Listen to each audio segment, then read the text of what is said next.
Bon, merci à tous d'être avec nous ce soir pour un petit voyage finalement qui va se promener quelque part entre Alice au pays des merveilles et le magicien d'Oz, et dont Alice et Dorothy sera Sandrine, que je vous présenterai après, mais on va croiser déjà les trois personnages que Sandrine a rencontrés sur son voyage, qui est un véritable voyage initiatique. Nous avons Agnès Méraud, chargée de recherche à l'Institut génétique et développement de Rennes 1, qui va nous emmener dans le monde, j'ai presque envie de dire imprévisible, des xénopes. À côté d'elle, nous avons Juliette Ferrand, doctorante au laboratoire MICMAC de Rennes 1. MICMAC pour, je suppose, micro-environnement, différenciation cellulaire, immunologie, cancer. Juliette, elle, est l'amie d'étranges gloutons qu'on appelle les macrophages, qui sont aussi les héros d'un des films réalisés par Sandrine.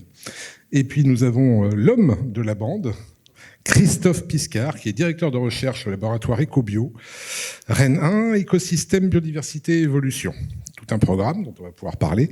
Christophe est notre Jacques Mayol du monde microscopique, puisqu'il va nous plonger dans l'univers des micro-organismes aquatiques. Et en face de ces trois personnages qui détiennent les clés de monde relativement insondables pour le commun des mortels, nous avons Sandrine Roblin, artiste plasticienne, cinéaste, compositrice et maintenant auteure, avec le livre Connexion, qu'elle a réalisé suite à ce travail avec nos amis et à sa résidence au sein de la station biologique de Paimpont et sur les campus de Rennes 1 entre 2019 et 2021. Sandrine, est-ce que tu peux nous parler un peu de la genèse de ce projet Connexion ? Qu'est-ce qui amène une artiste plasticienne et compositrice à aller à la rencontre de trois scientifiques du minuscule ? Prenez vos micros, ça va être beaucoup plus simple. La genèse. Il y avait déjà le désir de lier l'infiniment petit et l'infiniment grand. Et il y a aussi ce qu'apportent l'art et la science. D'un côté, l'approche sensible, d'un côté, l'approche rationnelle. Et c'est dans la conjonction entre ces deux univers que peut naître, à mes yeux, de nouvelles connaissances. C'est comme ça que ça a commencé déjà, avec ce désir et cette intention-là. Avec l'intention, dès le départ, d'en faire des films. Oui. Oui, c'est-à-dire que dans ma pratique, je travaille l'image et le son. C'est-à-dire, l'image, il y a ce truc où l'image, ça vient nous dire ceci est le monde. Et le monde qu'on nous présente, c'est un mouvement de soi vers l'extérieur. Alors que le son, c'est quelque chose qui vient à l'intérieur et nous travailler. Et je voulais travailler avec ces deux pouvoirs-là, de l'image et du son, qui sont aussi deux antagonistes, comme on peut souvent présenter l'art et la science. D'accord, donc l'intention, c'est une chose, mais la réalisation, c'en est une autre. Comment as-tu rencontré Agnès, Juliette et Christophe ? Ça a été un long travail. Vous rencontrez, ça se mérite, messieurs, dames. Si. Ce qui s'est passé, c'est qu'au début, il y a eu ce travail dans la forêt de Brocéliande, à la station biologique de Paimpont, où évidemment, on y rencontre le monde scientifique. Et clairement, la première étape de ce travail-là a été d'être dans la forêt et d'apprendre à être à l'écoute.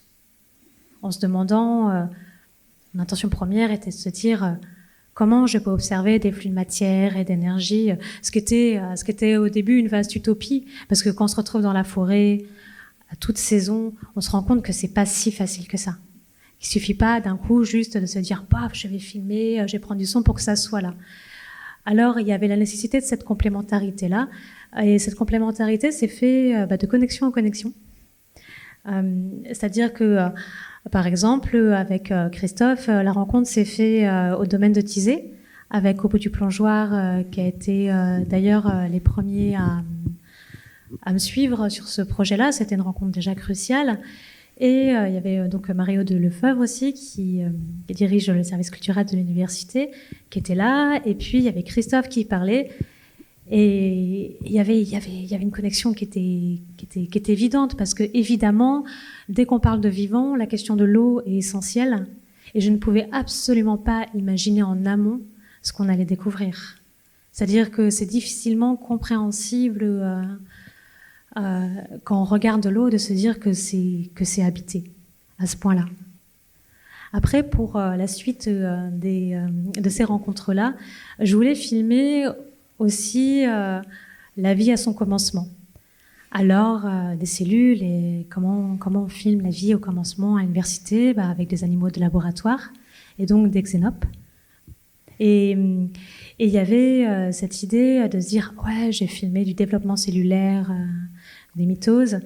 Et sauf qu'en fait, à chaque fois il y a eu cette rencontre du coup avec Agnès et qui m'a amenée aussi à découvrir complètement autre chose que ce que j'imaginais, puisqu'à chaque fois qu'on essayait de faire un film, sachant qu'un tournage de film avec des xénopes, c'est 22 heures de tournage.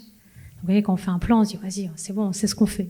Et voilà. Et au final, à chaque fois que je voulais développer la vie qui se métamorphose, vous voyez cette image qu'on a souvent des cellules qui se développent, et on avait des cellules qui mouraient. Et ça, je pouvais pas l'imaginer, mais du coup, ça nous amenait à nous revoir, pour finalement découvrir que mon idée de base était pas vraiment l'essentiel. De se dire le développement cellulaire, c'était aussi cette coexistence entre l'apparition et la disparition, le vivant et la mort aussi, qui était là. Et concernant Juliette, il s'avère que du coup, j'étais à la plateforme avec l'équipe de la plateforme qui était là, qui accompagnait aussi, et qui avait aussi un regard très intéressant, au sens où je leur ai dit... ouais, moi, ce que j'aimerais vraiment filmer, il était un peu folle, c'est des neurones in vivo qui viendraient rentrer en connexion. Je sais pas, ça faisait lien pour moi. Et sauf qu'en fait, c'était pas si simple. Il n'y avait pas vraiment de chercheurs qui travaillaient là-dedans. Et puis, comme d'habitude, quand on s'attend à voir quelque chose, c'est autre chose qui apparaît. Et là, ils m'ont dit, on a une nouvelle machine, et on a fait des expérimentations avec des macrophages. Et ils m'ont montré. Et là, j'ai trouvé ça absolument génial. Parce que c'était presque en fait à l'image de ces neurones en mouvement. Mais c'était autre chose encore. Et puis, entre ces trois chercheurs, ça venait traiter comme trois pôles aussi du vivant. Le milieu aquatique et j'y voyais de la coopération entre aussi des espèces qui étaient différentes, là où l'humain a des difficultés à faire ça. Il y avait avec les cellules ce début de la vie et sa fin aussi, mais je veux dire les stades, les premiers stades du développement. Et avec les macrophages, il y avait cette idée vous voyez, quand à un moment donné, qu'est-ce qui vient aussi réparer, participer à enfin, je vais pas trop développer sur ce qu'est le macrophage. Je pense que tu en parleras que moi. Mais en tout cas, avec les macrophages, il y avait quelque chose aussi de la rencontre avec l'altérité. C'est-à-dire que les macrophages, ce qui est fou, c'est que quand d'un coup il y a un élément exogène, extérieur, ils viennent et puis ils viennent le manger. Et on les voit souvent comme juste, voyez, peut-être qu'on a des références communes, comme il était une fois la vie. Vous savez, ces espèces d'êtres là, comme ça, qui viennent juste manger comme des éboueurs. Et en fait, c'était pas du tout ça qu'on voyait. C'était aussi une question de rencontre avec l'altérité. Et du coup, l'ensemble faisait un tout. Alors justement, à ce stade de ton récit, on va vous faire participer, mais vous allez voir, ça va être très simple, ça va durer 2 secondes. Qui ici sait ce qu'est un xénope? Levez la main si vous savez. D'accord. Qui sait, je vous remercie, qui sait ce qu'est un macrophage? Je sens que ça va être les mêmes qui vont lever la main. Non, quand même, on a un peu de variété. D'accord. Qui a une bonne connaissance des organismes des micro-organismes aquatiques? Excusez-moi. Voilà. Donc, on va vous mettre un peu à contribution pour présenter, effectivement, comme Sandrine l'a évoqué, vos partenaires de recherche, finalement. Et donc, on va commencer par Agnès. Est-ce que tu peux nous parler un peu de ce que sont les xénopes? Alors, moi, je connais les embryons de xénopes. Les embryons de xénopes, pardon. Alors, le xénope, c'est un gros crapaud, quoi. Mais en fait, je travaille sur le développement embryonnaire de xénopes, parce que c'est un modèle de développement de vertébrés, quoi. C'est des petites bestioles qui ont, comme nous, 4 pattes, 4 membres, et il se trouve que le développement des vertébrés suit un même patron presque. Enfin voilà. D'accord. Et donc, du coup, le Xénope est un beau modèle. Pourquoi? Parce que c'est une fécondation externe. Quand on va se balader dans les temps, on voit des œufs et des grappes d'œufs et d'embryons qui se développent, quoi. Donc voilà. D'accord. Alors maintenant, je sais pas, qu'est-ce que tu veux que je te raconte? Non, mais déjà, ça permet à tout le monde de comprendre ce qu'est l'embryon de Xénope. Voilà, donc c'est un beau modèle. Et puis en plus, quand on les met en scène et qu'on les sort du laboratoire, ça donne des choses extraordinaires. Là, Sandrine nous a fait naître des planètes là qui volent. Et en fait, ce sont des Xénopes, des embryons de Xénopes. Donc je trouve ça formidable, tout ce qu'on peut faire avec les Xénopes. C'est vrai. Et c'est vrai qu'en plus, ouais, les illustrations sortis de du Sandrine laboratoire, sont c'est saisissantes. aussi des objets qui stimulent l'imagination de manière remarquable. C'est vrai qu'on y a vu des planètes quand on avait regardé le film Ouais. de Sandrine. Juliette, les macrophages. Alors, donc les macrophages ce sont des cellules de l'immunité, du système immunitaire. Donc, assez rapidement, on voit le lien avec l'altérité, comme disait Sandrine. Je lui ai dit tout à l'heure qu'elle avait très bien perçu les macrophages, avec cette très jolie phrase ils interagissent avec l'altérité. C'est effectivement un de leurs rôles. Donc, ils font partie du système immunitaire, sont en fait des globules blancs, et ils nous aident notamment à éliminer du coup des pathogènes, des microbes. Donc, ça peut être des bactéries, des virus, des levures comme les candidats, et ils vont les manger comme leur nom l'indique, un macrophage, gros mangeur en grec.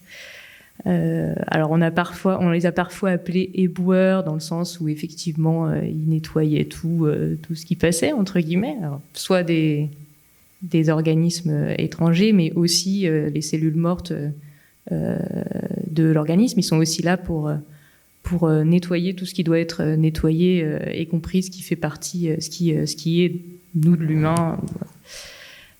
Voilà, donc c'est notamment les premières cellules qui vont être recrutées ça fait partie des premières cellules qui vont être recrutées quand on se blesse, pour derrière participer à l'élimination de ce qui est détruit et puis participer à réparer, à cicatriser.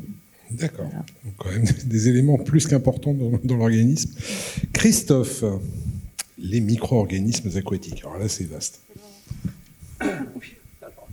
Oui, c'est un peu plus diversifié, on va dire. Donc ça comprend un ensemble d'organismes, donc plusieurs groupes zoologiques. Ça peut être des crustacés. Donc ce que l'on voit dans les films, notamment de Sandrine, c'est souvent des choses qui ressemblent à des petits haricots là, qui ont deux valves et qui avancent comme ça en fermant leurs valves. Ce sont des ostracodes, donc ce sont des petits crustacés. Les gros engins qui flottent dans l'espace, en surface, qui n'ont pas l'air de bouger, on voit juste le battement du cœur, ce sont des cladocères, donc c'est les daphnies pour ceux qui connaissent, c'est le même groupe que les daphnies. Et puis on a aussi des vers, on a des petits mollusques, des petits escargots, on a des larves d'insectes, voilà. Et on a pas que des micro-organismes, on a aussi des macro-organismes. Alors macro-organisme, c'est relatif, ça, c'est de l'ordre du centimètre maximum, mais bon, voilà. Donc on a un peu de tout. D'accord. C'est bon, c'est un peu plus clair pour tout le monde ce dont on parle. Et donc, vous trois, on va juste avoir une présentation un peu caricaturale, volontairement caricaturale avant que vous me jetiez des tomates. L'image d'Épinal du scientifique, c'est grosso modo une espèce de professeur tournesol, un peu déconnecté de la réalité, qui passe son temps dans son domaine de recherche. L'image d'Épinal de l'artiste, et j'ai d'autant moins de scrupules, Sandrine, à l'utiliser que j'ai pu la subir aussi, c'est une espèce de créature éthérée pour qui la notion de rationalité et de science n'a pas beaucoup de sens. Comment se passe pour vous, scientifiques, la rencontre avec Sandrine? Et on va commencer par Agnès. J'ai pas pris la bonne place.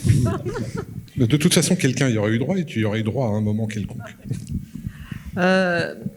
Alors, comment on dit? Écoute, c'est vrai que ça a été assez surprenant comme rencontre. Un jour, Sandrine est arrivée au laboratoire et puis elle a exposé son projet Connexion. Et très sincèrement, j'ai rien compris. J'ai rien compris ce que tu... Enfin, si, j'ai compris en gros, mais vraiment, je me suis dit, oh là là, ça plane pour moi. Et puis, voilà, moi j'aime bien les expériences. Et elle voulait faire des trucs avec les xénopes. Ce que tu voulais, c'était filmer le début de la vie. Voilà, et la transformation, et comment on part d'une cellule œuf et qu'on arrive à un embryon. Donc je dis ok, développement du xénope, c'est formidable pour ça, puisque le développement est externe et puis qu'on peut faire la fécondation in vitro et suivre, filmer de stade une cellule à un embryon. Donc voilà, c'était formidable. Alors, voilà, la rencontre s'est faite comme ça. Et c'est vrai qu'au début du passage, une fois qu'on a passé, je comprends pas, elle plane complètement, je sais pas du tout ce qu'elle veut, j'arrive pas à comprendre, mais bon, c'est une belle expérience, on y va. Et puis, je trouvais ça intéressant aussi de confronter sur un même objet un regard scientifique et puis un regard artistique, de regarder un objet avec une conscience scientifique ou une autre conscience. Et justement, quand tu as vu, alors pour que vous le sachiez aussi, vous le retrouverez dans le livre, puisque Sandrine a retranscrit des échanges qu'on a déjà eus tous les 5 autour des films réalisés par Sandrine, donc de l'exposition que vous pouvez voir. Est-ce que toi, ça a modifié ton regard ? Le regard de Sandrine, est-ce qu'il a modifié le tien par rapport à ce que tu étudiais ? Alors en fait, je me suis autorisée à regarder mes objets d'une manière non scientifique, dans un laboratoire. Parce que dans un laboratoire, l'émotion n'est pas là. On regarde un fait, on regarde un développement embryonnaire, et puis on regarde ce qui se passe. Mais c'est vrai qu'au contact de Sandrine, puisqu'il y avait même des mises en scène. Je veux dire, au niveau du microscope, à un moment, le macroscope est arrivé, elle a mis des trucs, des graines de tournesol, c'est ça ? Ça avait mis ou... Un pissenlit. Ah oui, c'est ça, du pissenlit. Bon, des graines de pissenlit. Enfin bref, des trucs vraiment très bizarres. Elle voulait méditer aussi. Tu voulais méditer devant les embryons. Donc, chanter avec les xénopes pour voir si ça influençait le développement. Donc c'était super. Enfin bon, voilà. Et moi je me suis dit mais c'est formidable quoi, parce que on a quelqu'un qui nous propose de regarder nos objets d'étude autrement, dans le contexte. Dans un contexte scientifique où justement on ne doit pas faire place à l'émotion par rapport à ce qu'on voit. Donc je trouvais ça assez rigolo parce que voilà, ça permettait aussi de sortir de sa conscience scientifique et puis d'avoir un peu de poésie aussi, quoique quand on fait des manips aussi on a ça aussi, quand on peut regarder les choses, comment elles évoluent, on peut après laisser libre cours à son imagination parfois. Mais qui sait, on a eu des découvertes scientifiques qui découlaient de l'imagination. Non, mais c'est vrai que petit à petit, et puis après c'était intéressant parce que on a beaucoup échangé et puis il y a parfois je dis tiens tu devrais mettre ceci, tiens tu devrais mettre un fond bleu, nous on fait toujours ça, ou alors je sais pas, on a quand même pas mal échangé et je trouvais qu'il y avait des allers-retours assez intéressants, c'était rigolo. Enfin, c'est-à-dire qu'il faut quand même préciser qu'Agnès m'a mis des échantillons mal formés, mais j'étais pas tout de suite au courant. Ah oui. Oui, c'est vrai. Et du coup, ça a suscité des questions derrière. C'est bizarre. Oui, parce que comme on a deux regards différents, comme moi je travaille sur des embryons, sur le développement embryonnaire, et des fois il y a des défauts de développement. Et donc je me suis dit, tiens, c'est rigolo, toi tu vas les regarder, tu vas juste regarder la forme et de voir ce que cette forme t'évoque et de la rapprocher à une forme qu'on connaît. Et tandis que moi, dans le développement, si je vois un défaut, je dis tiens, ça c'est de l'épiderme, donc ça doit être, je vais aller regarder. Enfin bref, je vois le mécanisme, comment ça marche quoi. Tandis que toi, tu vois pas le comment ça marche, tu vois l'aspect. Donc c'était intéressant quoi. Donc un vrai apport finalement dans cette confrontation de regards. Non, mais c'est ça, c'était rigolo, c'était une belle expérience. Et pour toi, franchement. Juliette, et pour Juliette, je demandais, est-ce que ça a été la même approche que Agnès ? En fait, c'est différent parce que du coup, moi, je suis arrivée dans le projet. Sandrine avait déjà rencontré Agnès, déjà rencontré Christophe. Elle avait déjà des images qui étaient montées. Il y avait, à l'inverse, c'était pas du tout la jeunesse du projet, c'était plus, tiens, j'aimerais bien apporter ce regard-là en plus dans un projet qui est déjà un peu construit avec. T'avais déjà une idée un peu plus, tu connaissais la plateforme mieux que moi d'ailleurs, parce que je disais, puisque moi je n'avais pas travaillé à la plateforme de microscopie. Donc je connaissais pas les gens là-bas et Sandrine connaissait ça très bien. Et donc moi la rencontre de manière pratico-pratique, la première fois que j'ai entendu parler de Sandrine, c'est parce que j'ai reçu un mail de la directrice de mon unité qui m'a forwardé un mail de Sandrine qui lui disait « Rebonjour, j'ai essayé de vous contacter il y a de cela un mois. » 3 mois. Alors, il n'y avait peut-être pas 3 forwards, mais bon. Et ça tenait en une ligne. Ça a l'air chouette, ça a l'air intéressant, ça te dit? Ce à quoi j'ai répondu oui. Et donc j'ai répondu au mail de Sandrine et puis on s'est appelé. Si je me souviens bien, on était en confinement en plus à ce moment-là. Donc on s'est eu au téléphone peut-être 2-3 fois. Voilà, tu m'as dit déjà tout ce que tu avais fait, donc tu avais déjà un peu plus d'expérience. C'était une autre étape, on va dire, dans le projet. Et puis voilà, tu m'as parlé de que tu voulais lier l'infiniment grand, l'infiniment petit, essayer de relier les macrophages et les trous noirs. Bon, pareil, je dois avouer que je voyais pas. Enfin, s'il y avait ce côté comme ils avalent tout, c'est comme un trou noir. Bon, j'étais pas certaine de percevoir le truc. Par contre, j'avais totalement confiance dans le fait que tu savais faire des images, que c'était très joli. Et j'avais vu ce que tu avais déjà pu produire avec le travail avec Christophe et Agnès. Et du coup, je me suis dit, trop bien. Moi, je suis plutôt en ce moment sur un écran d'ordinateur à regarder des tableaux de données et des représentations plus ou moins abstraites.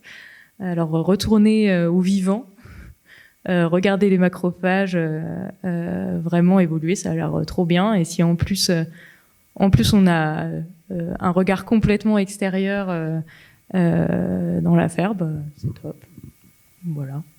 Et tu as changé aussi, ça a fait évoluer à un moment ton regard sur finalement ton objet de recherche ou pas du tout? Si, forcément.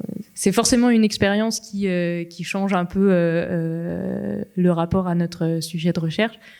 Tout simplement, en 2 mots, je crois que le côté passer vraiment 3 jours à regarder les macrophages faire leur truc avec les différents éléments qu'on leur mettait sur la tête, si j'ose dire. En fait, on revient à un regard un peu naïf, un peu d'enfant sur notre objet de recherche. On perd la distance que peut apporter, en tout cas moi, dans ce que je fais dans mes travaux de thèse. On met beaucoup de distance parce que voilà, les données, elles deviennent très abstraites. Moi, je regarde pas, au quotidien, je ne regarde pas mes macrophages évoluer sous un microscope. Je suis sur des tableaux de données. Donc, en fait, d'une certaine manière, on retrouve peut-être ce pourquoi moi je voulais faire de la recherche au départ, qui était de regarder du vivant, comprendre, observer et se poser des questions toutes simples, juste parce qu'on voit quelque chose et qu'on essaye de comprendre. Donc voilà. Après, est-ce que disons que ça a changé, ça a fait évoluer, ça a apporté sur mon regard sur les macrophages qui font partie de mon sujet d'étude. Est-ce que ça a vraiment modifié ce que je fais dans le cadre de mes travaux de thèse actuellement à court terme? Je dirais non, mais c'est aussi l'enjeu d'une thèse, c'est que faut finir, on a un projet et voilà. Par contre, ce qui est vrai, c'est que ça m'a vraiment donné envie de poursuivre avec cet objet d'étude et d'avoir l'opportunité un jour de mettre à profit les contacts que j'ai pu nouer avec la plateforme, ce nouveau regard, et du coup j'aimerais bien pouvoir prochainement, un jour, regarder vraiment du vivant, faire de la vidéo, voilà. D'accord. Et on va continuer à remonter le temps, puisque toi, Christophe, du coup, tu as été le premier confronté, pour le coup, à la fougue encore naïve et candide de Sandrine. Comment s'est passé le choc? J'espère que je ne suis pas responsable de la suite des événements, même si j'ai été le premier. Alors moi, ma rencontre, effectivement, c'était au bout du plongeoir en journée, c'est les 24 heures de la science qu'ils organisaient. Et on avait fait des échanges, des discussions avec des gens autour de l'eau visible, l'eau cachée. Donc autour du thème de l'eau, en fait, avec des collègues géologues. Et puis on avait vu l'exposition vidéo que faisait Sandrine au même moment, dans le cadre des 24 heures aussi, au bout du plongeoir. Et après, donc, on a été mis en relation par Mario au départ par rapport à ça, puisqu'on avait travaillé sur cette exposition au bout du plongeoir, et Sandrine cherchait aussi des collaborations. Donc on a été mis en contact comme ça, et je vois débarquer Sandrine, donc, un peu comme Agnès. C'était le choc des cultures. Donc, vous retrouverez ce choc dans le bouquin, je vous préviens. Donc Sandrine m'explique qu'elle ne voulait pas forcément au départ travailler sur l'eau, il me semble. C'était plus filmer en forêt. Et puis tu t'es aperçu que de l'eau, en fait, en forêt, il y en avait partout. Il y a des bruits, il y a de l'eau partout. Forêt de Brocéliande, et ça l'intriguait, en fait. Et puis, comme elle avait son projet autour de la vie, etc., qu'elle voyait de l'eau partout, elle s'est dit, je vais contacter un spécialiste qui travaille sur l'eau pour voir un petit peu ce qu'il peut me dire. Et là, elle vient à la station, on discute, on se croise, et puis on se dit, on va faire des essais de prise de vue. On n'avait pas vraiment de matériel adapté à ça, hein. Donc moi j'avais une loupe avec une caméra. On se dit, on va donner un coup de filet dans l'étang le lac de la station de Pimpon pour voir un petit peu, pour lui montrer quelques bêtes qui vivent dans les lacs. Donc je lui montre des grosses bêtes, etc. Et puis on commence à regarder quelques animaux. Donc effectivement, Sandrine est surpris par le nombre d'individus qu'on peut avoir dans l'eau, en fait, qui ne sont pas visibles en surface, mais quand on donne un coup de filet, ça grouille de vie, en fait, de toutes sortes de vies, de toutes sortes de formes.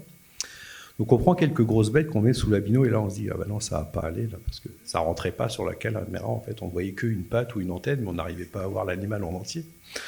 Donc on s'est dit, non, il faut qu'on réduise la taille, donc on va regarder plutôt les petites bêtes qu'on a trouvées. Et c'est pour ça qu'on est arrivé à ces micro-organismes, puisque c'était les seuls qu'on arrivait, en fait, à filmer. Alors, vous avez vu sur un des films, on voit quand même quelques grosses bêtes qui circulent. Bon. Et puis là, Sandrine, un peu comme avec Agnès, alors moi, elle n'a pas chanté, mais elle m'a proposé toutes sortes de choses, toutes sortes d'expérimentations pour voir la réaction en disant, ouais, pourquoi pas filmer les bêtes, et puis on fait du bruit, on met de la musique, on les regarde ou on les regarde pas, on leur tourne le dos, et puis on voit si ça change leur comportement. C'était là un peu le choc des cultures. J'allais dire, c'est pas habitué à ça du tout. Ouais, non, moi, je suis presque un peu déçue, hein, parce qu'avec les macrophages, t'as pas chanté, t'as pas. Là, il y a eu moins d'interaction. Et donc, on a fait ces quelques... C'était assez drôle, parce que c'était vraiment, quand on parle de professeur tournesol, c'était vraiment le bricolage dans le fond du garage, quoi, parce qu'on n'avait pas... on savait pas par où commencer, on n'avait pas le matériel, enfin, c'était vraiment du bricolage. Mais c'était intéressant, et moi, ce que j'aimais... donc, au départ, c'était vraiment une démarche purement de curiosité. En fait, je me dis, voilà, je comprends pas tout, mais... je suis curieux de voir ce que ça peut donner. Sandrine est quelqu'un de très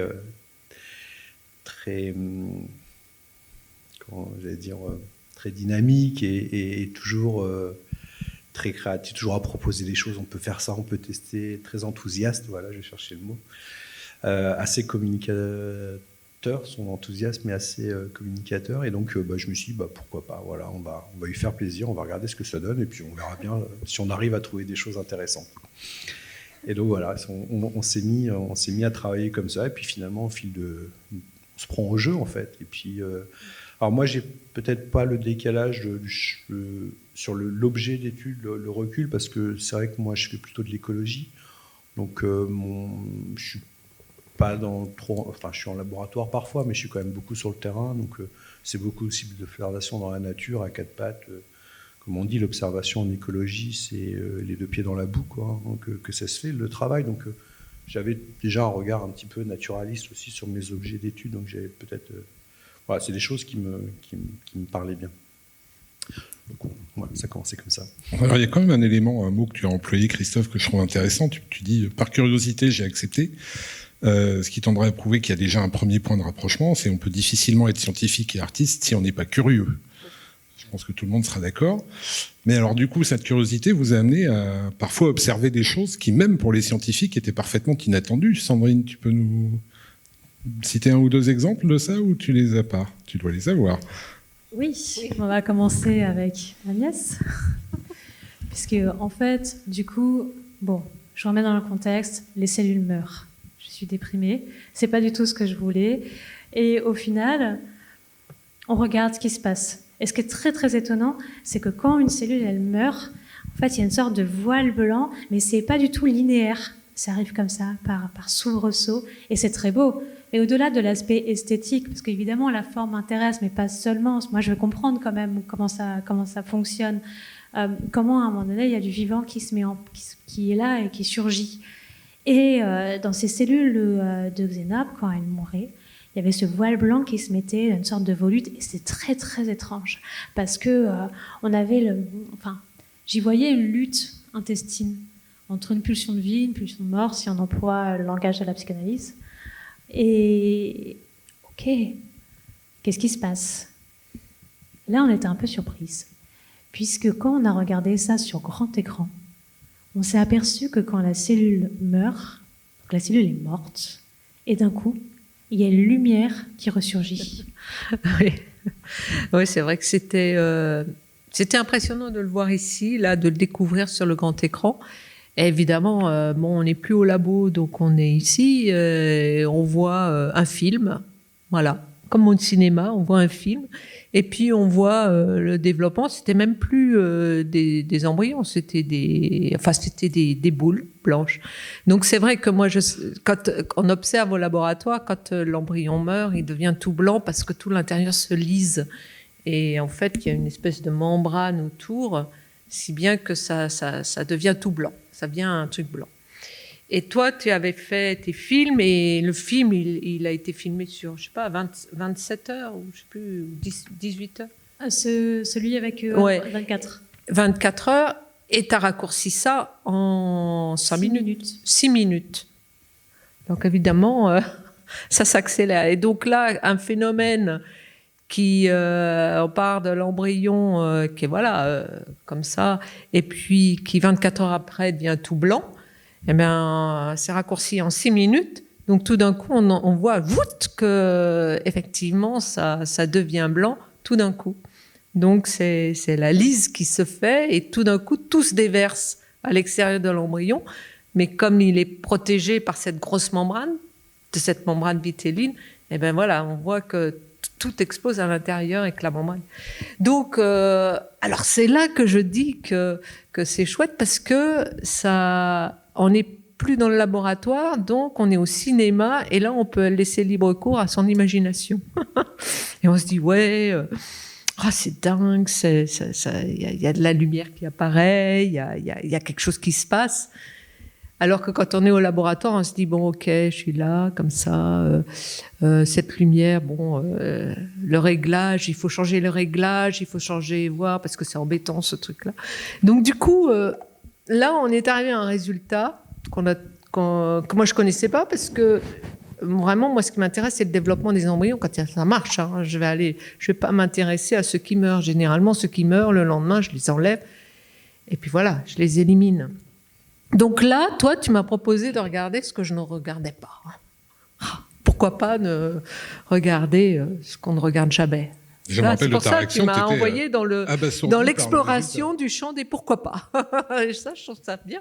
C'est pour ça que cette interaction était sympa et riche aussi, parce que ça a permis d'aller voir des trucs que j'aurais jamais eu idée de voir, parce que ça ne présente pas d'intérêt scientifique, et on découvre quelque chose de curieux qui se dégage.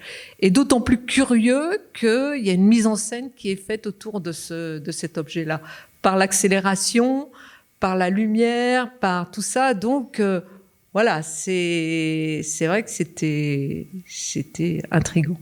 Juliette, toi, vous avez eu des réactions inattendues, Sandrine sait surprenantes, très bien de quoi je vais parler. provoquées parfois peut-être? Au cours quand on a fait les prises de vue, du coup, pour les macrophages, à un moment, Sandrine me dit j'aimerais bien quand même faire le lien entre les xénopes, les macrophages. Après tout, Agnès, elle est à côté, les œufs ne sont pas loin. Est-ce qu'on pourrait pas mélanger les œufs de xénopes et les macrophages? Et bon, ça paraît peut-être complètement logique, là, maintenant, de le dire autour de cette table et dans le cadre du projet. Mais moi, sur le moment, j'étais... Mais pourquoi? Des œufs de xénope, des macrophages. Donc, nos macrophages, ils sont quand même censés... C'est macrophages humains, hein, donc voilà, c'est des macrophages qui font partie de l'organisme humain. À quel moment, encore une fois, on sort effectivement des questionnements scientifiques, parce que macrophage humain, on ne voit pas exactement dans quel contexte il pourrait se retrouver en contact avec des œufs de xénope qui se promèneraient là. Et donc, j'étais, ouais, pourquoi? Et puis, je disais à Sandrine, en plus, on est dans des échelles qui sont complètement différentes. Les macrophages, c'est beaucoup plus petit que les œufs de xénope. Et donc, je disais à Sandrine, mais en plus, on n'arrivera pas à regarder les deux. On est sur des appareils qui sont différents. Soit tu regardes l'un, soit tu regardes l'autre, mais on va pas pouvoir regarder les deux. Et puis Sandrine me disait, oui, mais tu penses que ça va faire quoi? J'en sais rien. Oui, mais tu vois, tu sais pas. Et du coup, c'était rigolo parce que, pourquoi, comment ça va se passer? Après tout, on est d'une certaine manière dans la démarche scientifique. Et puis moi, j'étais un peu, en même temps, est-ce qu'il y a du sens? Et puis en plus, on va rien voir. Et bon, au final, tu m'as convaincue. Enfin, de toute façon, j'étais déjà convaincue. Moi, j'étais prête à tout essayer. Je trouvais ça chouette. Donc, on va voir Agnès. On lui demande des œufs de xénope. OK, on revient. Du coup, c'est comme ça que je l'ai rencontré. Donc, d'accord. On revient avec nos œufs de xénope. On met les œufs de xénope sur les macrophages. On regarde. Puis, évidemment, on voyait pas les deux. Donc, Sandrine, oui, on voit pas les deux. Non, on voit pas les deux. Et donc, bref, au final, on s'est retrouvés, Sandrine s'est surprise elle-même à écrabouiller sauvagement des œufs de xénope pour en faire des tout petits bouts pour qu'on puisse les regarder avec les macrophages. Et donc, je dois dire que pour moi, il y avait un côté vraiment absurde à mettre de la bouillie d'œufs de xénope sur des macrophages qui traînaient, si j'ose dire, depuis 48 heures, même pas dans des conditions de culture normales au laboratoire, avec sur lesquels on avait déjà mis en plus des levures candidats, il faut quand même le dire, c'est le film de l'installation. Il y a des macrophages qui sont installés dans une boîte de plastique, sur lesquels on avait mis des levures et sur lesquels on a rajouté de la bouillie de xénope. Et donc, pour en revenir à la question initiale qui était « Avez-vous découvert des choses et avez-vous été surpris ?» Moi, j'avais dit à Sandrine, écoute, on peut essayer, mais à mon avis, ça va être un carnage. Et demain, puisqu'on a laissé le film sur la nuit, ce sera sûrement un brouillard blanc de bouillie, de tout est mort. Et honnêtement, c'est vraiment ce que je pensais. Et en fait, en arrivant le lendemain, les macrophages, ils étaient toujours là. Ils allaient bien. Enfin, a priori, on leur a pas demandé, mais ils étaient toujours vivants. Ils avaient, je ne sais pas s'ils avaient réussi à les phagocyter, à les manger, mais ils avaient capté tous les petits bouts de xénope. Et puis, ça se passait bien. Et en fait, je me suis dit, oui, j'ai été un peu bête parce que on discutait tout au début de la conversation de qu'est-ce que c'est des macrophages. Et je vous disais que ça fait partie de ces cellules qui vont arriver sur une plaie, par exemple. Donc, évidemment, ça peut être une plaie en contact avec l'extérieur. Et ils arrivent sur ces plaies-là. Et puis, ils vont faire le travail de nettoyage, etc. Et donc, en fait, oui, les macrophages, c'est super costaud et c'est capable de survivre, entre guillemets, à des conditions extrêmes, y compris celles auxquelles ils ne sont pas censés être confrontés. Et ça, c'était super sympa, en fait, de redécouvrir quelque chose que j'étais censée savoir, entre guillemets, mais vraiment, entre guillemets, par l'absurde, quoi. Donc, c'était vraiment sympa. Et du coup, Sandrine était triomphante, je dois le dire, le matin, et elle m'a dit « Ah, tu vois ?» Quand l'artiste bouleverse les certitudes des scientifiques. Christophe, tu as eu ce genre d'expérience, toi, ou pas du tout? Différent? Alors, je ne sais pas si tu as quelque chose en tête. Oui, tu peux m'aiguiller peut-être. C'est-à-dire que la première fois qu'on... Déjà, il faut qu'on remette dans le contexte. La première fois qu'on a travaillé ensemble, à chaque fois, Christophe, il voulait vraiment voir la bête. Donc, il bougeait comme ça tout le temps. Et du coup, je disais, mais non, il faut les laisser vivre. Tu vois, en plus, ils sont... j'imaginais qu'ils étaient peut-être aussi sensibles au stress, à tout l'environnement, parce que c'est ça aussi que permet l'artiste. C'est là où le scientifique, il met une barrière entre l'observateur et l'observé. Moi, mon préambule, c'est de me dire, On fait partie d'un tout. Donc, il y a une influence, il y a un impact de l'un sur l'autre. Et après ça, Christophe me disait, bon ben voilà, tu vois, il y a une sorte de... tu m'as parlé de compétition notamment, des fonctions primaires du vivant, manger, déplacer, se déplacer. Et là où je voyais la coopération et du jeu. Oui, c'est effectivement une phase qui m'a surpris, c'est qu'on a filmé un petit organisme qui s'amusait à marcher, à se balader sur son prédateur naturel. Et celui-ci restait impassible. Alors, peut-être qu'il était stressé dans sa boîte, il ne bougeait pas. Et sa proie, en fait, elle s'amusait à lui marcher sur la tête, à marcher tout autour, et l'autre ne bougeait pas, quoi. Donc c'est vrai que c'était assez intéressant. Alors quand j'expliquais à Sandrine, mais si, je t'assure, celui-là, il mange celui-là. Elle me dit, mais non, ils jouent ensemble. Mais je t'assure qu'ils se mangent normalement. Donc c'est vrai que c'était un petit peu surprenant. Après, il y avait ce regard aussi croisé, une espèce de danse des Daphnies, où moi je voyais simplement des Daphnies qui flottaient à la surface, et puis avec le courant des interactions un peu électrostatiques, en fait, elles avaient tendance à se regrouper. Et donc moi, j'essayais d'interpréter ça de manière très cartésienne, très scientifique. Sandrine voyait ça pour de la danse. Alors, je vous invite vraiment à retrouver ces échanges dans le livre, parce que y a un échange qui est assez savoureux entre l'insistance de Christophe à s'accrocher au rationnel et l'insistance de Sandrine à vouloir l'amener ailleurs, hein, dans l'émotionnel. Quand même, il y a un petit fléchissement au bout d'un moment, mais il a fallu de la ténacité. Mais en fait, Sandrine, elle a vraiment une démarche scientifique. Alors, par l'absurde, souvent... Alors, excuse-moi, hein, c'est pas sans être péjoratif, mais mais la démarche d'expérimentation. En fait, Sandrine, elle fait de l'expérimentation. Elle veut tester. Si on regarde la bête, est-ce que elle va réagir? Si on met de la musique, donc c'est vraiment de la démarche expérimentale. Et ça, c'est assez intéressant. Et puis ça interroge aussi parce que c'est vraiment une démarche expérimentale avec un protocole. Alors, elle n'a pas du tout de formation scientifique, donc il n'y a pas de protocole, mais elle a quand même cette volonté de montrer des choses.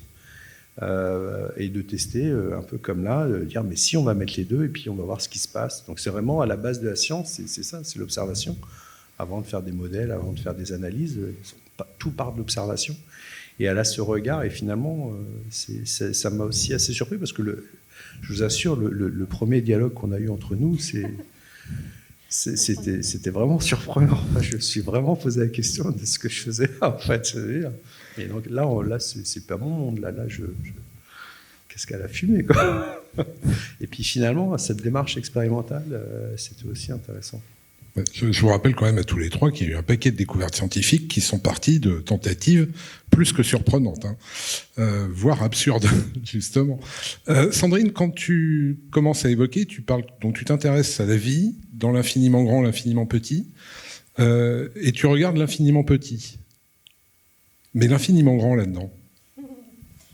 L'infiniment grand, il n'y a pas tout à fait la même facilité à le regarder en mouvement. À partir du moment donné, par rapport aux échelles de temps qu'on vit qui se vit dans les étoiles et qu'on vit en tant qu'humain. Disons que l'astronomie, il suffit de lever les yeux au ciel pour que ça suscite de l'émerveillement. Mais il y a aussi cette espèce de rêve d'enfant de me dire, mais en fait, quand on regarde aux différentes échelles d'observation, on retrouve aussi des mouvements qui sont communs. Et on a tellement l'habitude de cloisonner, de se dire, de mettre des barrières. Et moi, je voulais bouger ça. Et c'est comme ça que ça a aussi commencé. Alors, observer l'infiniment grand, aujourd'hui, on a la photographie que tu pratiques, David. Il y a plein d'images qui sont accessibles.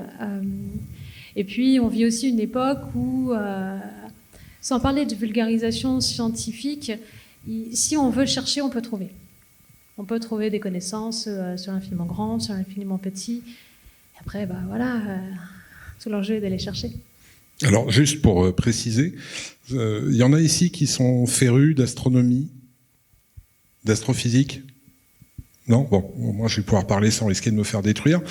Mais globalement, vous pouvez photographier des nébuleuses dans l'espace qui sont à la fois gigantesques et très loin de nous, dans lesquelles vous avez une étoile, vous avez des résidus d'étoiles qui a explosé. On appelle ça des rémanents de supernova. Donc vous avez des nuages de gaz absolument gigantesques qui se déplacent à des vitesses folles. Pour vous donner un ordre d'idée, la dernière nébuleuse que j'ai photographiée, les gaz se déplacent à 260 000 km/h. Donc ça veut dire que tout ce qui est en chemin va se faire balayer sans qu'il reste rien. Le problème, c'est que ça se déplace sur des échelles de distance tellement grandes que vous pourriez rester à la regarder pendant 1000 ans, il ne se passera rien. Vous la verrez pas bouger. Donc effectivement, pour réaliser un film, c'est pas extrêmement simple à l'échelle humaine et c'est pas passionnant à regarder. Là, au moins sur l'infiniment petit, pour avoir vu les vidéos, si vous les avez regardées, ça bouge beaucoup. Et c'est peu de le dire, c'est même très, très actif. Quand tu regardes ces différentes vidéos, est-ce que tu as d'emblée, toi, la réponse aux questions que tu te posais? C'est-à-dire sur les connexions, sur la vie, sur l'impermanence de la vie. D'ailleurs, est-ce que tu peux nous en parler un peu? Est-ce que d'emblée, tu as ces réponses-là? Tu as trouvé ce que tu cherchais? Tu as trouvé plus? Comment tu as vécu ces résultats? Ça a été une série de déplacements. Toujours un pas de côté qui amène un pas de côté, toujours ce qui finalement mobilise la science aussi. À chaque question, suscite une nouvelle question et on avance comme ça. Après je reste dans l'idée qu'il y a une unité. Enfin, ce qui m'intéresse, c'est de me dire, mais alors finalement, à quel moment donné on passe du chaos à l'harmonie ou du chaos à l'ordre? Enfin, à quel moment donné on passe à quel moment donné le vivant surgit. Et ça, je crois qu'on peut l'observer à toutes les échelles. Et je veux vraiment essayer de... J'aimerais trouver une unité là-dedans, mais plus j'avance et plus je me dis que... évidemment, c'est extrêmement... c'est un spectacle de la complexité. Après, est-ce que finalement l'humain tel qu'on est peut arriver à en saisir l'unité par le rationnel? Ça me paraît aujourd'hui compliqué, puisque finalement, c'est des liens qui sont un peu accidentels, où il manque de preuves, mais on peut en avoir l'intuition quand même. Je pense par exemple au mouvement du tourbillon qu'on retrouve aussi à presque toutes les échelles, et aussi à ce mouvement d'attraction, de répulsion. Et ça, en fait, petit à petit, ça fait un catalogue qui va au-delà de ce qu'on imagine être le vivant tel qu'on le perçoit aujourd'hui. Et justement, est-ce que connexion, c'est quelque chose qui est fini pour toi? Disons que là, dans mes recherches, je passe à la question de la biodiversité, de la façon dont on peut arriver à trouver un équilibre entre des êtres différents continuent de me tenir aujourd'hui. Après, oui, ce projet, il existe. Il est là. Et maintenant, en tant qu'artiste, mon travail est de passer à une autre étape de mes recherches. D'accord. Mais tu ne vas pas continuer dans la même veine, mais avec des interrogations similaires. Bon, après, c'est comme dans la recherche, hein, on ne sait pas trop exactement où ça nous mène quand on commence, et même quand on poursuit. Et puis à chaque fois, ça nous amène des nouvelles connaissances. Alors, où est-ce que ça va nous mener exactement? Voilà. Après, est-ce qu'aujourd'hui, je vais cumuler avec tous les chercheurs possibles cette recherche-là pour le réimpulser dans le rond là, qui est dans l'installation que j'ai appelé la Porte des Étoiles, le rond en bois de 2,25 m, dans lequel sont projetées ces images-là? Non. Non, parce que c'est ce qu'on a fait qui fait cette œuvre-là. Après, il y en aura d'autres. Et est-ce que tu as conscience à un moment, ou est-ce que dans ta démarche, il y a l'envie de faire connaître des travaux qui, et ça n'est pas vous faire injure, ne sortent finalement que peu des laboratoires? Le grand public connaît peu ou pas ce que vous faites, comme d'ailleurs le grand public ne connaît peu ou pas le travail d'un scientifique en dehors des images d'Épinal dont j'ai pu parler tout à l'heure. Est-ce que cette volonté de vulgarisation, ou au moins d'ouvrir ou de décloisonner des mondes, a été présente chez toi et peut-être chez vous trois dans l'acceptation du projet? Bon, après, moi, je ne cherche pas du tout à faire de la vulgarisation scientifique, sinon je me serais vraiment pris autrement. Tu ne serais pas parti sur l'approche émotionnelle? Non, je veux dire, l'idée, c'est justement avec ces images, qu'on ne sache justement pas où on est. Avec cette idée que chacun, avec son imaginaire, puisse se dire « Ah ouais, tiens, ça m'évoque ça, ça me fait faire ce genre de connexion. Et voilà, c'est ça. Voilà, une vulgarisation scientifique aurait été presque la démarche inverse, possible, mais pas celle-là. Ensuite, on a parlé un petit peu tout à l'heure. Il me semble qu'il y a une vraie nécessité aussi sociale à décloisonner les mondes. Je veux dire, on vit clairement tous dans un monde pluriel, et il est temps qu'il y ait des transmissions entre ces mondes-là. Oui, c'est la période qu'on vient de vivre l'a démontré que la méconnaissance scientifique permettait à des voix nauséabondes de s'élever. On va commencer par Agnès, forcément. Toi, est-ce que cette façon de décloisonner, ce qu'a apporté Sandrine, c'était quelque chose qui a joué dans le fait que tu acceptes? Est-ce que c'était important pour toi justement de sortir un peu du laboratoire et de l'ombre, et que les travaux soient présentés à des gens qui, a priori, ne le connaissent pas, ce que vous faites, ou pas? Moi, oui, en fait, j'ai pas du tout pensé au fait que ce qu'elle faisait allait être vu par un public. Ça, c'est sûr que c'est pas quelque chose qui m'a questionné quand je l'ai rencontrée. Par contre, ce que je trouvais vraiment intéressant, c'est confronter les points de vue. Ça, oui. Et ça, on avait déjà fait un travail avant avec un collègue où on avait essayé de regarder, justement de confronter l'infiniment petit et l'infiniment grand, en regardant des objets qui ne sont accessibles à l'œil que par qu'à l'aide de microscopes, donc vraiment du domaine de l'infiniment petit, et de regarder l'objet, et de le regarder uniquement avec sa conscience d'homme et de réalité, et d'essayer de se dire, ben voilà, la nature n'a pas inventé une variété infinie de formes, alors je vois ma photo, là, qui, je ne sais pas ce que c'est une forme, je regarde autour de moi, et j'essaie de retrouver la même.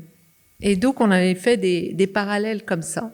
Et ça, c'était passionnant. Franchement, on s'est vraiment amusé à faire ça, à prendre des trucs. Et là, en fait, ce que Sandrine me proposait, c'était justement de retomber dans cette confrontation d'un même objet vu par deux personnes différentes avec des références différentes. Et ça, je trouve ça vraiment très, très intéressant, parce que ben voilà, ça nous fait sortir aussi le nez de notre guidon, comme on dit, et d'avoir un recul par rapport à l'objet d'étude qu'on a, et de le regarder de manière autrement, et se dire, ah bah oui, c'est vrai que c'est pas mal de le regarder comme ça.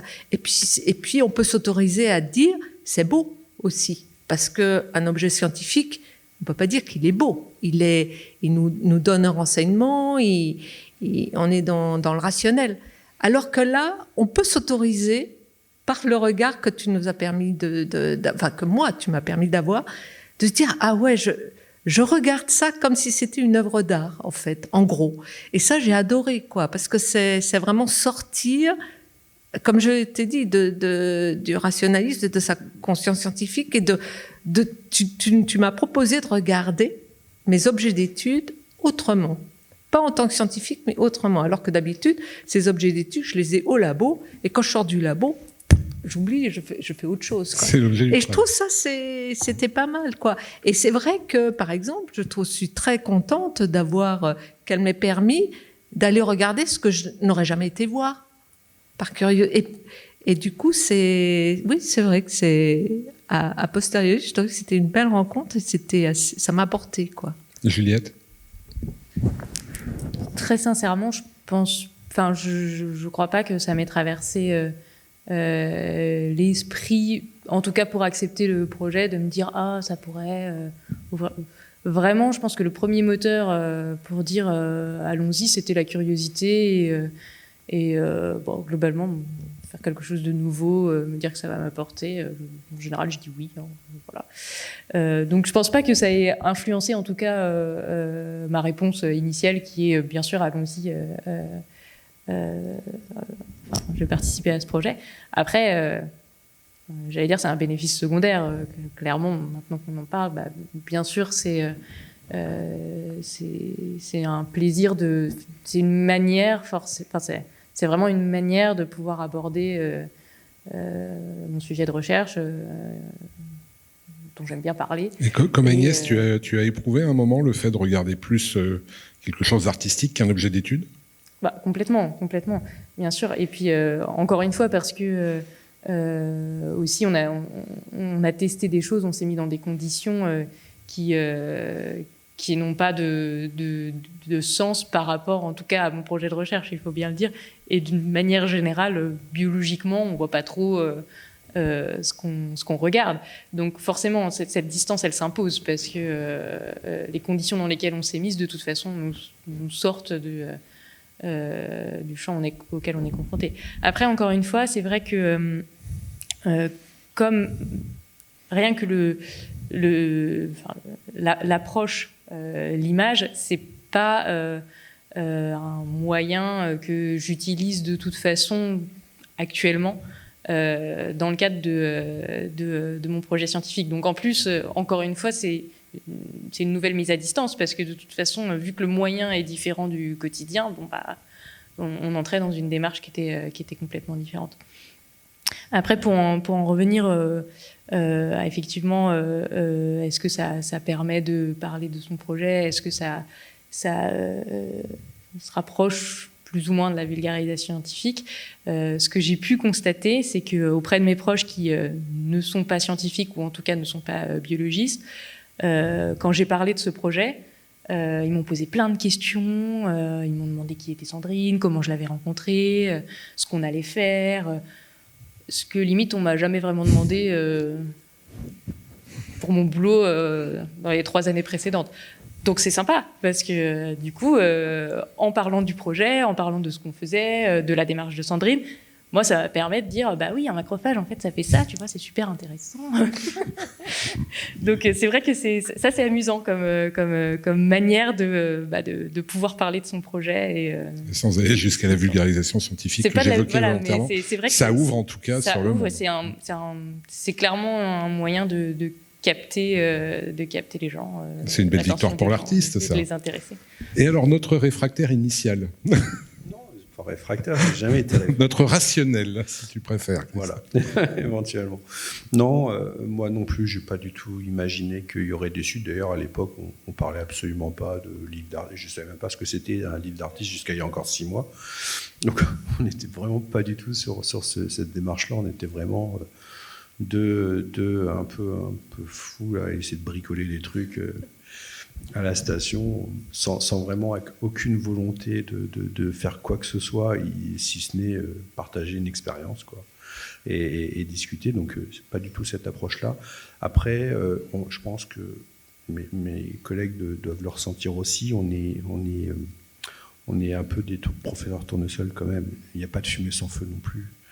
Et il y a quand même un fond de vérité là-dedans. On est passionné par nos sujets et je suis sûr qu'on pourrait parler pendant des heures de macrophages, alors que la plupart des gens n'en auraient rien à faire. Mais quand on nous interroge sur notre objet d'étude, on est prolifique, on parle tout le temps, on a toujours des choses à dire, parce qu'on aime ça, tout simplement. Donc quand quelqu'un vient nous voir en nous disant voilà, je voudrais travailler sur vos objets d'étude, parlez-moi pour en parler. Bah voilà, on en parle parce que c'est notre travail au quotidien, on adore ça, on est tous des passionnés, et c'est un métier qu'on ne peut pas faire si on n'est pas passionné. Donc on le fait naturellement, on a envie de partager, mais sans forcément du tout à aucun moment réfléchir à la suite des événements. Ce qui est très bien, de ne pas forcément réfléchir à la suite des événements. On va prendre, si vous avez des questions à poser à Juliette, Agnès, Christophe, Sandrine. Ça va être le moment où vous allez pouvoir approfondir un peu avec eux.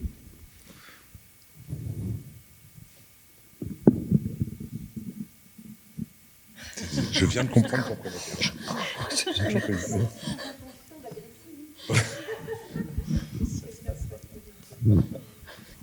Là, t'as envie de hurler, nous sommes des Spartiates. Mais enfin bon. Personne ? Vraiment ? Vous avez tous fait un petit tour de l'installation de l'expo, vous avez regardé les films, vous les avez écoutés, et vous n'avez aucune question. Ça veut dire qu'on a été parfaitement synthétique. Alors, il y a toujours un courageux qui se lance.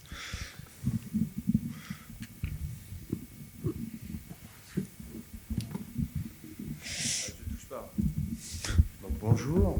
Moi, j'ai juste une question pour les scientifiques. Est-ce qu'il est possible de passer après Sandrine ? Si, par exemple, on a une nouvelle proposition artistique de résidence, vous accueillez ça à bras ouverts ou il faut être à la hauteur ? C'est une vraie bonne question.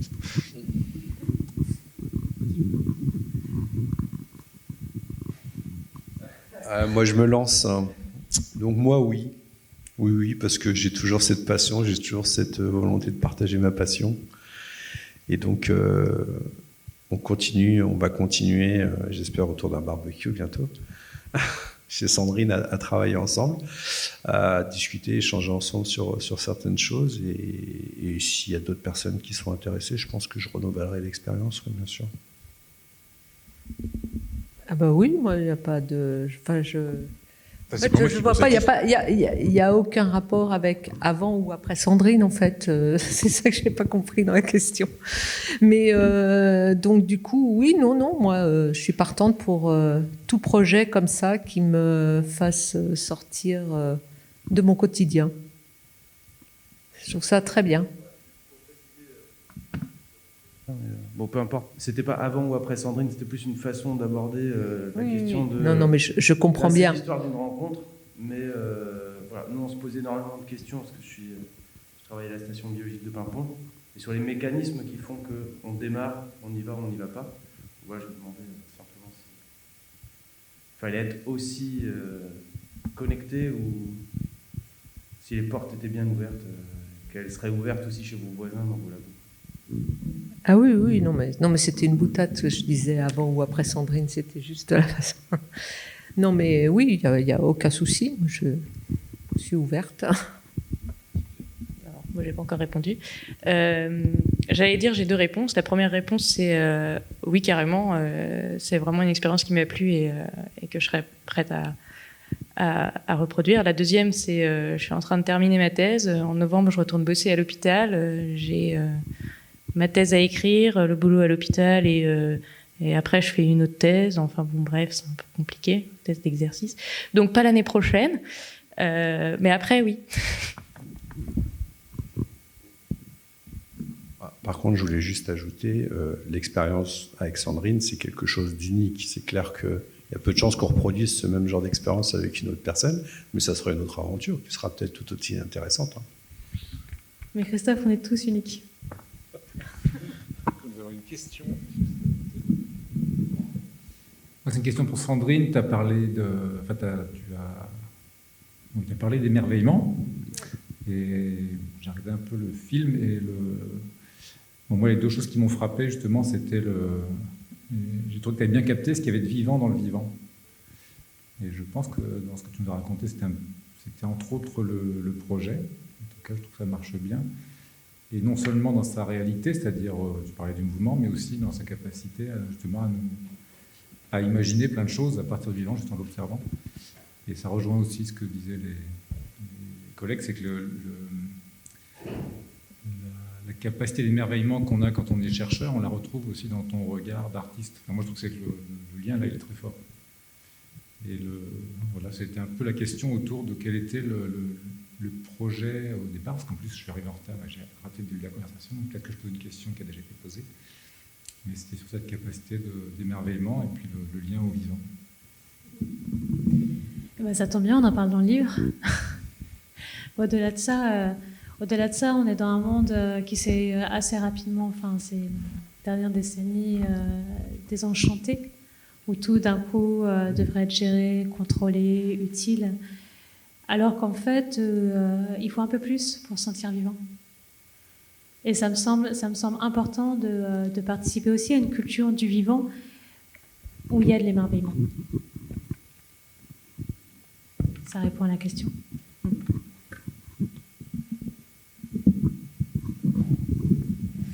Je voudrais quand même qu'on remercie le jeune homme qui a été le premier à poser la question, parce que ça vous a détendu. Hein. Voilà. À chaque fois, je remercie la première personne qui a le courage de lever la main. Merci Régis. Moi, j'avais une question, Sandrine, sur le choix des musiques dont on a assez peu parlé. Est-ce que vous avez été associé aux choix musicaux du film qu'on a pu voir ? les chercheurs? Est-ce que c'est quelque chose auquel aussi vous avez participé?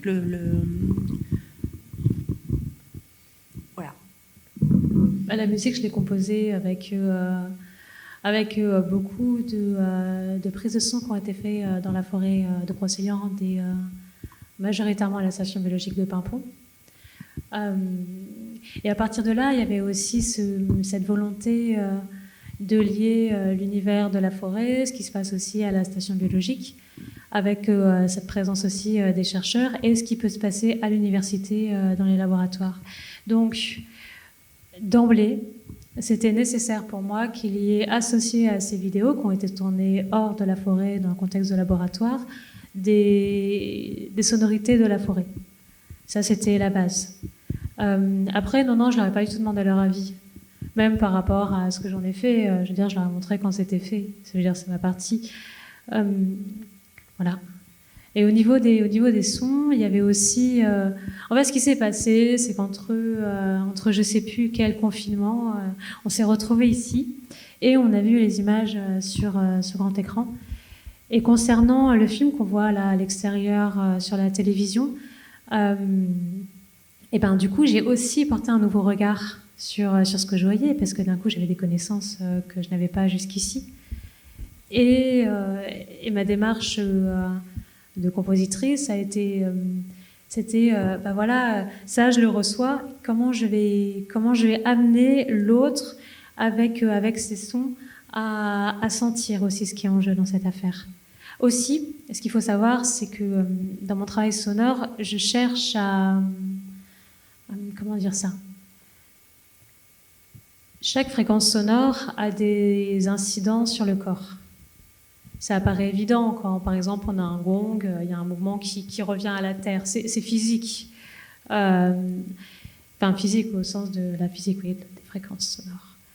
Et donc, je voulais que ça soit quelque chose de l'ordre du voyage initiatique et que ça fasse du bien.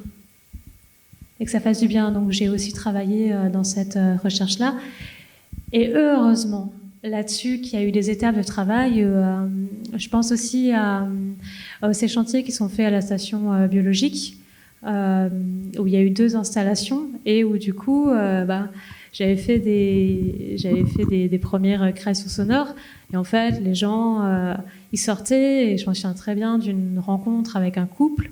Et il y avait les dames qui disaient « Ah ouais, je me sens vachement détendue ». Et son mari qui était là « Ah ouais, moi je suis hyper angoissée là. Je suis vraiment super angoissée ». Et du coup, c'était très enrichissant parce qu'il fallait que ça pouvait pas être aussi aléatoire que ça. Donc il fallait arriver à trouver un équilibre entre ces différentes sonorités pour que ça prenne, pour que l'alchimie soit là.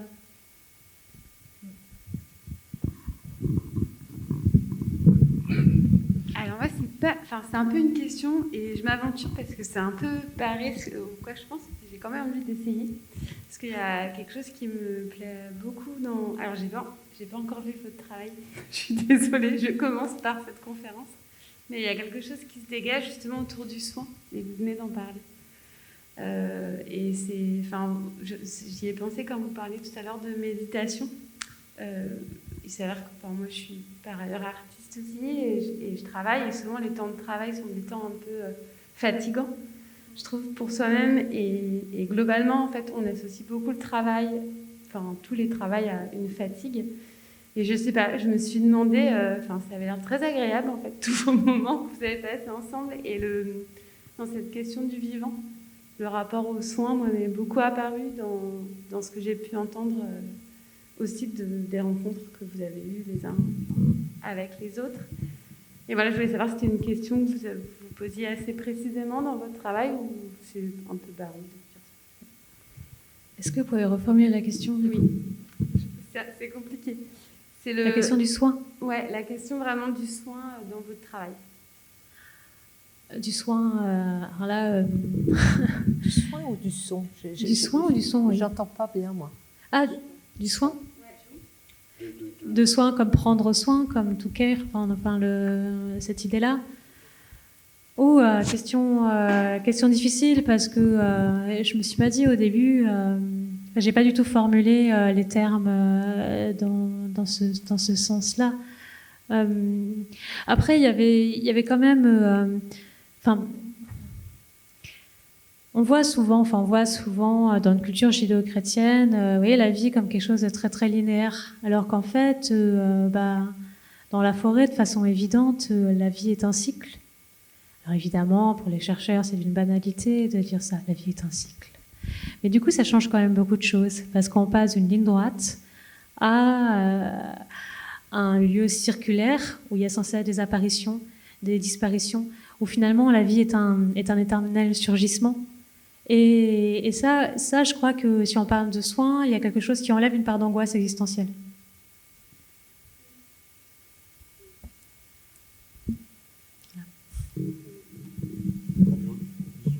Pardon, monsieur devant.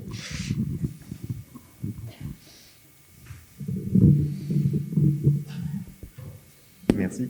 En fait, moi, je vais plutôt poser une question au distributeur de micro qui, pour l'instant, n'a pas dit grand-chose de son expérience. Parce que donc, David, c'est la deuxième fois au moins, au minimum, la deuxième fois que tu te retrouves à discuter avec le groupe. Et je me demande, qu'est-ce que toi, tu en ressors de cette expérience-là ou de ces expériences-là? Alors, déjà, je me présente en 2 mots pour ceux qui ne me connaissent pas. Je fais très rapide, je suis écrivain, j'étais écrivain de thriller. J'ai arrêté d'écrire des thrillers, je fais de la vulgarisation scientifique aujourd'hui au niveau littéraire et j'ai le malheur d'être astrophotographe et astronome à côté. Donc ça répondait à une question que j'ai posée à Sandrine tout à l'heure, dont je connaissais la réponse. Sandrine m'avait approché en me disant « mais est-ce qu'on ne pourrait pas faire des choses avec des trucs en mouvement dans l'espace ?» Bah non, les trucs en mouvement dans l'espace, à part les planètes, on n'a pas grand-chose. Les comètes éventuellement, mais nous, notre vision de la vie au niveau macro, elle est complètement différente de la vision de la vie que Juliette, Agnès, Christophe peuvent avoir, parce que nous, on regarde quelque chose qui est essentiellement de la vie en devenir, de la vie qui s'est achevée, puisqu'on regarde des étoiles pour la plupart du temps qui ont explosé. C'est la mort de ces étoiles qui va permettre de recréer de nouvelles étoiles, qui va permettre de créer les matériaux de ce qui pourra éventuellement un jour être la vie. Sauf que là où on regarde, partout où on regarde, on n'en voit pas de la vie. On ne voit que de la mort. Et on voit un environnement qui ne demande qu'à nous tuer. Très clairement. Quand on dit l'univers ne nous aime pas, c'est une réalité. C'est-à-dire que c'est un être humain, il n'est pas fait pour aller vivre dans l'espace du tout. Donc, quand j'ai commencé à regarder un peu la profusion de vie, j'ai été d'abord... Alors, et c'est là aussi où je vais me rapprocher de Christophe qui va avoir une clé. Je me permets de me moquer un peu de Christophe parce que j'ai été exactement comme lui. Peut-être même pire. C'est-à-dire que j'ai le malheur de faire une espèce de synthèse entre l'artiste un peu évaporé et le scientifique un peu pas évaporé, très rationnel. C'est-à-dire que du côté créatif, dans l'écriture, je me laisse aller effectivement à des aspects imaginaires, à des aspects fictionnels. Et puis à côté de ça, dans la pratique de l'astronomie, de l'astrophoto et les aspects astrophysiques qu'on peut regarder, c'est d'un rationalisme absolu. Donc moi, je me suis retrouvé à écouter Sandrine au début et un peu comme Christophe à me dire qu'est-ce qu'elle me dit. Alors notamment en faisant des parallèles entre des trous noirs et des macrophages. Bon, je dis, je comprends pas. Alors tu dis, je pense que je vais finir par comprendre. J'ai un peu fini par comprendre quand même, mais tu vois, Christophe, je me rapproche largement de toi. Et puis, ce qui m'a plu, en fait, ça a été le vrai déclic, ça a été la rencontre quand on s'est rencontrés tous les 5. Sandrine a diffusé ses films. Et là, bizarrement, ce qui était abstrait est devenu assez concret. C'est-à-dire que j'ai vraiment compris le regard qu'elle a amené en tant que vidéaste par rapport à ses créations, sa créativité, la mise en scène qu'elle avait pu faire, parce qu'il y en a une. Il y a un œil dessus, c'est pas simplement une réalité filmée, c'est plus que ça. Et surtout, j'ai été touché par un mot et qu'on a éprouvé, c'est la connexion. Et c'est ça, sa vraie réussite. Et la vraie réussite du livre, la vraie réussite de l'expo, et la vraie réussite de leur rencontre à tous les 4, c'est que ça a créé des connexions, ça a fait avancer tout le monde. Et je voyais, j'ai vu, moi je m'intéresse aux humains dans les bouquins, il n'y a que ça qui intéresse un écrivain. Il y a que l'humain, il n'y a pas un livre qui ne parle pas de l'humain. Vous pouvez y mettre des cochons, vous pouvez y mettre l'espace, vous pouvez y mettre des vaisseaux. Au final, tout est une allégorie de l'humain. Et donc, on a la faculté, je pense, pour la plupart, de savoir assez vite lire les humains. Donc, je me suis retrouvé avec 3 personnes que j'ai regardées, que j'ai observées, bien plus qu'elles n'ont peut-être pu le réaliser, confrontées à quelqu'un qui était là, justement pour venir un peu les brusquer dans leur certitude et leur univers. Et j'ai apprécié ces réactions-là. J'ai été moins touché par l'aspect scientifique de ce qu'on a vu, parce que c'est pas ma spécialité, parce que c'est vrai qu'on est dans un infiniment petit, là où moi je m'intéresse à un infiniment grand, mais ce que j'ai vu m'a interloqué. Voilà, et de voir Agnès regarder à un moment, effectivement, un comportement qu'on voit à l'écran auquel elle s'attend pas, et de le regarder avec un regard de môme, comme si elle avait jamais fait de recherche. Ça, j'ai trouvé ça extraordinaire. J'ai trouvé que Juliette avait franchi un pas dans une espèce de mise en danger de ses propres certitudes pour aller essayer des trucs qui, comme ça a été dit tout à l'heure, étaient un peu dingues, un peu absurdes, mais l'histoire de l'humanité, elle est pavée de ça. Elle est pavée de ça. L'histoire de la science, l'histoire de la bouffe, d'ailleurs, hein, dans la nourriture, vous avez plein de plats qui ont été créés par des associations étranges, faites par des allumés. J'ai adoré observer l'espèce de retenue pudique de Christophe qui écoutait Sandrine, que je voyais, et vous avez ça dans le bouquin, lui dire mais il y a de l'émotion, il y a quelque chose, et je le voyais, qui avait les 2 freins à main qui étaient mis, et qui finalement faisait ce pas en avant. Et moi, ce que j'en ai retenu, c'est ça, c'est la force. J'ai compris la force de ce que Sandrine avait fait à travers un mot, parce qu'en tant qu'écrivain, c'est ce qui me touche, c'est le mot connexion. Et la vraie réussite, elle est là, c'est que ces 4-là, et votre question m'a paru très claire, de dire est-ce qu'on peut passer après Sandrine ? Oui, je pense qu'il y a des gens, des artistes qui pourront passer après Sandrine, mais aucun ne sera comme elle par rapport à la connexion qu'ils ont établie tous les 4. Et c'est ça que je trouve intéressant, et c'est ça qu'on retrouve et dans l'expo et dans le livre. Ça répond à votre question. Quelqu'un d'autre ? Oui, peut-être. Non, pas tout à fait. Mais du coup, ça c'est super comme feedback ou comme retour par rapport à l'expérience. Mais du coup, est-ce que toi, ça t'anime pour la suite, ou est-ce qu'il y a quelque chose qui quand même au final, ce travail-là, il y a quand même quelque chose là qui part cette rencontre. Alors, tu nous as fait un bel exposé de ce que tu as vu dans cette rencontre et de ce qui était fort.